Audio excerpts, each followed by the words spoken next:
ఇన్ని స్కీములు పెట్టి సంపదని అన్ని ఫస్ట్ దాంట్లోనే చేతులు ఎత్తేస్తారు. ఏందో చెప్తారు. ఈ శ్రీలంక కంట్రీ మీకు తెలియదండి ఆ రోజు శ్రీలంక అని? అంటే మీరు ఇంత అనుభవం ఉండేతోలో మీకు తెలియదు ఆ రోజు శ్రీలంక అని? అంటే ఏదైతే వాగ్దానాలు చేసినామో పూర్తి చేసినామో ఆ రోజు మీకు తెలియదా రాబడి ఎంత ఉంటుందని? అంటే మీకు తెలుసు కదా, రాబడి ఎంత ఉందో మీకు తెలుసు, మీకు ఖర్చు ఎంత అవుతుందో మీకు తెలుసు, ఎంతమంది ఉండారో మీకు తెలుసు. మీరు ఫస్ట్ టైం కాదు కదా. ఎంత అన్యాయంగా అండి. దీనికి మళ్ళీ డేటా అంటారు. ఏమనంటే డేటా, ఏమి డేటానో ఏమో కానీ చాలా ఇది కాక ఫస్ట్ పేజ్లోనే ఏమంటారు తెలుసునా? అసలు ఏదది unscientific unjust irrational system state bifurcation against the will of people. అంటే చాలా అన్యాయంగా విభజన జరిగింది. అవునా? ఆ రోజు మీరు ఎందుకండి లెటర్లు ఇచ్చినారు విభజన చేయమని చెప్పి? మీకు అనుభవం ఉంది కదా. 2014 ముందనే మీరు అనుభవజ్ఞులు కదా, 2 సార్లు ముఖ్యమంత్రి కదా. ఎందుకు ఇచ్చినారండి లెటరు విభజన చేయమని చెప్పి? ఆ రోజు తెలీదా విభజన అని అన్సైంటిఫిక్ అని? అంటే ఎంత అన్యాయంగా అసలు ఏదన్నా కానీ.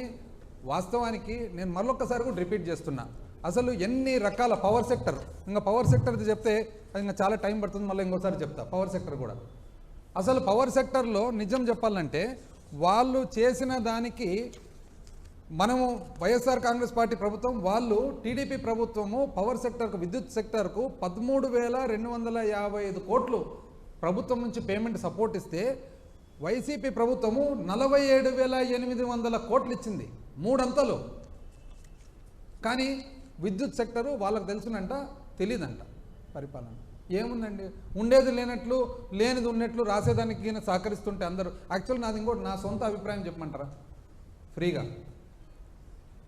ఇద్దరండి, రాజకీయం కరెక్ట్గా జరగాల, పరిపాలన జరగాలంటే పబ్లిక్కు చాలా ఇంపార్టెంట్, మీడియా కూడా చాలా ఇంపార్టెంట్. ఎప్పుడైతే మీడియా ఉండేది ఉన్నట్లు ఎంతో కొంత రాసుకుంటూ పోతారో రాజకీయ నాయకుడు కూడా భయపడతాడు, కరెక్టివ్ మెజర్ తీసుకుంటాడు. ఎప్పుడైతే మీడియా లేనిది ఉన్నట్లు ఉన్నది లేనట్లు రాసుకుంటూ పోతారో రాజకీయ నాయకుడికి ఎఫెక్ట్ ఏమంటే నేను చెప్పినంత నడిచిపోతుంది అనే కాన్ఫిడెన్స్ పోయి ఇట్లా తప్పులు జరుగుతాయి. యాక్చువల్గా మీడియా చాలామంది కరెక్ట్గా ఉంటే అది బలము, కానీ మనం కరెక్ట్గా ఉంటుంది అని చెప్పి ఆలోచన చేస్తే అది బలహీనత. కాబట్టి ఇప్పటికైనా కానీ ప్రజలందరూ కూడా అయ్యా తెలుగుదేశం పార్టీ చంద్రబాబు నాయుడు గారు చాలా ఎంతో అన్వేషణతో ఉన్నారు అందరూ.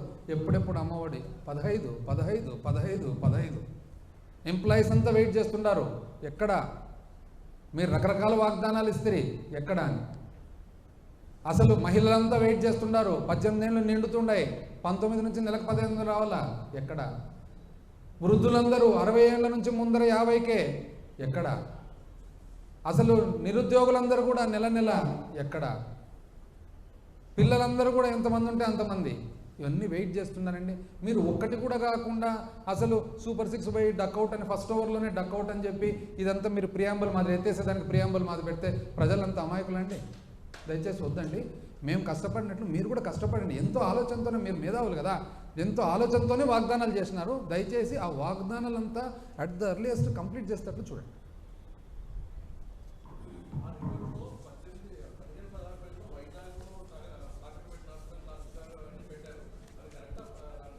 ఒకటండి, ఒకవేళ ఏదన్నా ప్లెడ్జ్ అంటూ చేసింటే వాళ్ళ ఆధారాలతోనే పెట్టింటారు కదా. నేనైతే I'm not aware of the exact pledging documents. ఆధారం ఉండే పెట్టింటారు, ఆధారం లేకుండా ఎందుకు పెడతారు వాళ్ళైనా కూడా అంత పూర్తి అన్యాయంగా ఆధారం లేకుండా పెట్టారు.